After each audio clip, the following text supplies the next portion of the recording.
Hi everybody. In this video, we're going to look at how to enter expenses and purchase transactions on the Valeron app.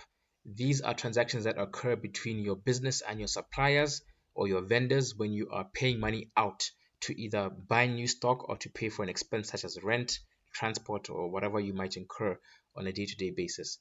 So I'll come and click on this button here. This is a very important video because you want to be able to track and understand where the money is going within your business. So as I might have already explained, you can create items. If you want to create a new product on the Valeron app, I'll just click here, and this can be a product or a service that I'm either buying or selling within my business. So I won't add anything right now because I already have a few items here. And so what I want to first show you is how to restock on a product. So I'll click here. I'm going to search for fresh up mango, this one for 7. I'll right click on it and I want to say view properties. So what I want to do is I want to look at how many are currently in stock because I am in my headquarters branch right now. So if I go to stock levels, as you can see, we have 140 bottles here in headquarters. So let's say I want to restock 10 bottles. My order price is here 7 kwacha. That's how much I'm buying from my supplier. So if I want to change it, I could simply just change whatever that is and click save, but I'll keep it on 7 right now. And I want to change the category. I want to change the category to drinks because this is a drink. I want to make sure to do that because for my reporting features, please remember, always categorize your products because that's how the reporting feature will help you to understand where money is moving as well as where it's coming from. So I'll just leave the purchase price at 7 per bottle. Category is drinks, and I'll save. And now I want to click and add it to my list.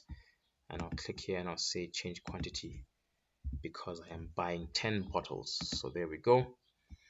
Now, if I want to indicate a supplier, I can simply come here and click select supplier. I can add a new supplier by clicking on the button. Obviously, Valeron always asks you to make sure that the email address of your suppliers or your customers is unique. It can be a cell phone number or an email address as long as it's unique because you need to be able to give a unique username to each of your suppliers and or customers. So I won't add a new supplier, but I will select an existing one.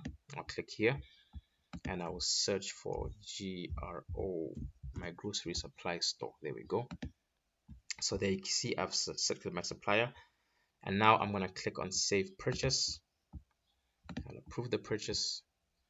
Let's see, I paid them 70 in cash, so there's no change. And let's just let it save. There we go.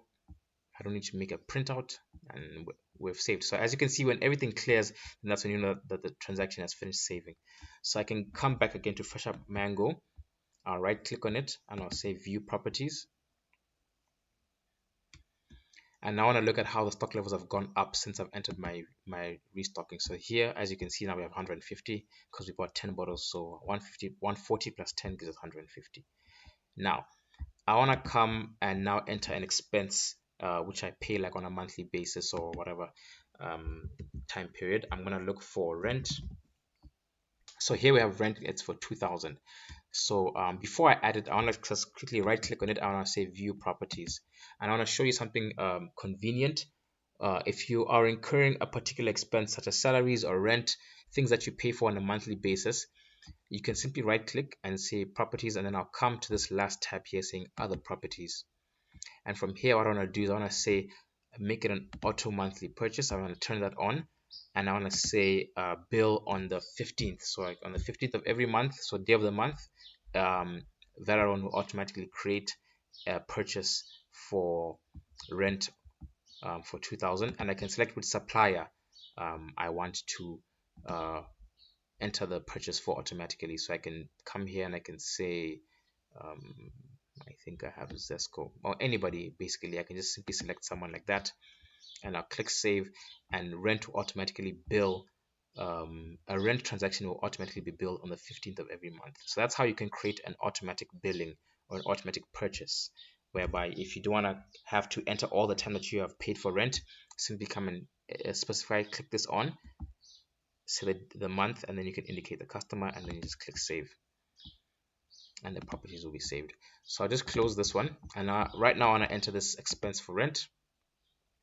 I don't want to select the customer. I don't have to select the customer. I'll just simply save the purchase, just like that. I'll say I paid 2,000, so there's no change, and the transaction will simply save. I don't need a PDF printout. I'll just say no, and that's it. I've saved. I can come and enter a new expense. I'll look for electricity. Okay, let me do transport. Yeah, so let's say something like transport is important because, like, let's say you transport is something that most businesses, this is something that you will incur more than once a month. So I'll say transport. So let's say I paid 700 kwacha for transport. I'll simply say 700 like that. This one I can come again, I can select my supplier. I can put again grocery stores if I paid them to transport my goods, and I'll say save the purchase, and I'll say approve the purchase 700, and there we go. So that is how you enter your transport expenses or other expenses such as rent. I'll say no. If I want to enter other things such as electricity, I can, if I don't have it in the system, I can simply click here to create it, or once they're created, I can search for them from here. But yeah, that is how you enter transactions for purchases in the system. Now, if I want to view the transactions, I will simply come to menu, and I'll come to transaction history. So since I want to search my history for purchases, so I'll say transaction type is purchases. I don't have to pick a branch, but I can if I want to. Then for dates, since today is the 10th of October, I'll leave the start date on 10th of October.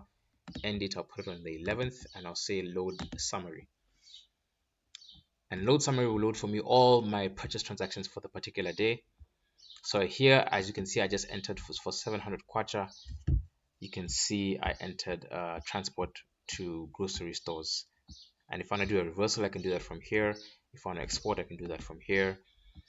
If I click on this transaction here for 2,000, as you can see, this was my rent transaction, which I paid for. So that's how you can view all of your history, basically, of all your purchases. If I click sales instead of purchases, then as you know, I can click sales and I can click load summary again, and that will show me all of my sales. So yeah, your transaction history area is very important. It allows you to keep track of all of your expenses and sales transactions as well as do your reversals, your PDF printouts, and so forth.